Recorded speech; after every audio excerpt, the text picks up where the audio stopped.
এটা হচ্ছে একটা পানিবাহিত জায়গা। তো এই পানিবাহিত জায়গার মধ্যে দেখেন এখানে মুরগির ছানা আর মুরগিগুলো কি করতেছে।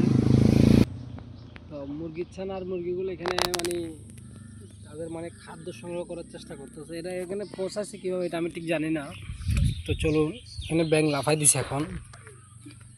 তো এখান থেকে একে দেখায়। তো মুরগিটাকে দেখেন কত সুন্দর করে শান্ত একটা পরিবেশে বাচ্চাকে নিয়ে দেখেন। তো এই উপর দিকে উঠে যেতে পারে, যত দ্রুত সম্ভব আমাদের কিন্তু ত্যাগ করা উচিত।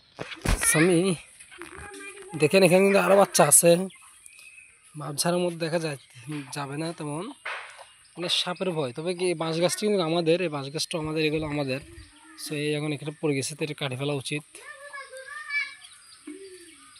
সো এখান থেকে এদিকে দেখেন, এখান থেকে মুরগিগুলো এখানে পার হয়েছে কেমন এটা ঠিক জানি না। তবে দৃশ্যটা কিন্তু অসাধারণ, আমি ফুল দৃশ্য।